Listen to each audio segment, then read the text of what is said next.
വിഴിഞ്ഞം മുതലപ്പൊഴി മേഖലകളിൽ നിന്നും കാണാതായ 2 മത്സ്യത്തൊഴിലാളികൾക്കായുള്ള തിരച്ചിൽ ഇന്നും തുടരും. നാവികസേനയുടെ INS കൽപ്പേനി കപ്പലിന്റെ നേതൃത്വത്തിൽ വിഴിഞ്ഞം മുതലപ്പൊഴി തീരമേഖലകളിൽ വിശദമായ തിരച്ചിൽ നടത്തും.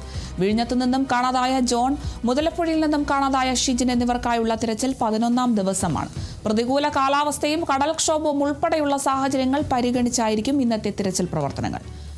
വിവരങ്ങളുമായി അപർണ KS ചേരുന്നു. അപർണ, ഇന്നലത്തെ തിരച്ചിൽ വലിയ നിരാശയായിരുന്നു. ഇന്നെന്തായാലും വീണ്ടും തിരച്ചിൽ തുടരും. ഇന്ന് തെളിഞ്ഞ കാലാവസ്ഥ കൂടിയാണ്, അതുകൊണ്ട് തന്നെ ഇന്നത്തെ തിരച്ചിൽ പ്രയോജനമുണ്ടാകുമെന്ന് തന്നെയാണ് പ്രതീക്ഷിക്കുന്നത്. വിശദാംശങ്ങൾ എങ്ങനെയാണ്?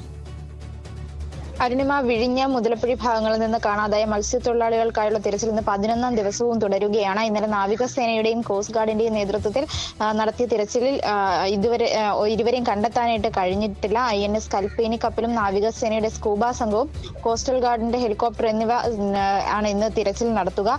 ജോണിന്റെ കുടുംബം ഫിഷറീസ് മന്ത്രിയോട് തിരച്ചിൽ രാമേശ്വരം ഭാഗത്തേക്ക് നീട്ടണമെന്ന് ആവശ്യപ്പെട്ടിരുന്നു.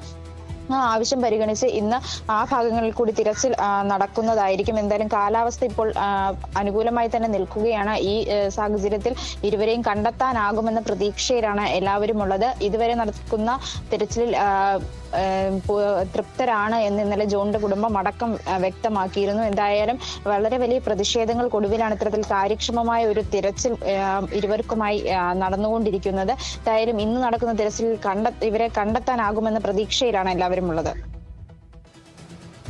ശരി, വ്യക്തമാണ്. എന്തായാലും ഇന്ന് മുതലപ്പൊഴി വിഴിഞ്ഞം തീരമേഖലകളിലൊക്കെ വിശദമായ തിരച്ചിൽ നടത്തുകയാണ്. കാണാതായിട്ടുള്ള ജോൺ, മുതലപ്പൊഴിയിൽ നിന്ന് കാണാതായ ഷിജിൻ എന്നിവർക്കായുള്ള തിരച്ചിൽ ഇന്ന് 11ാം ദിവസമാണ്. എന്തായാലും പ്രതികൂല കാലാവസ്ഥയും കടൽക്ഷോഭവും ഉൾപ്പെടെയുള്ള സാഹചര്യങ്ങളൊക്കെ പരിഗണിച്ചായിരിക്കും ഇന്നത്തെ തിരച്ചിൽ പ്രവർത്തനങ്ങളൊക്കെ നടത്തുക. കൂടുതൽ വിശദാംശങ്ങൾ നൽകിയത് അപർണ KS ആണ്.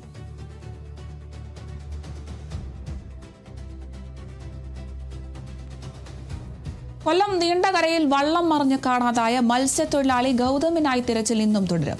നാവികസേനയുടെ മുങ്ങൽ വിദഗ്ധരും കോസ്റ്റ് ഗാർഡുമാണ് തിരച്ചിൽ നടത്തുന്നത്. മത്സ്യത്തൊഴിലാളികളും സംഘത്തിലുണ്ട്. ഡ്രോൺ ഉപയോഗിച്ചുള്ള തിരച്ചിലും തുടരും.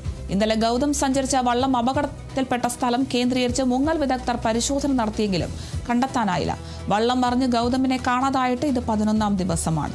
ഗൗതമിന്റെ അമ്മയുടെ പ്രതിഷേധത്തെ തുടർന്നാണ് മുൻപ് തിരച്ചിൽ ഊർജിതമാക്കിയത്. കുടുംബത്തിന്റെ ആവശ്യപ്രകാരം ഇന്നലെയാണ് കൊച്ചിയിൽ നിന്ന് നാവികസേനയുടെ മുങ്ങൽ വിദഗ്ധർ തിരച്ചിലിനെത്തിയത്.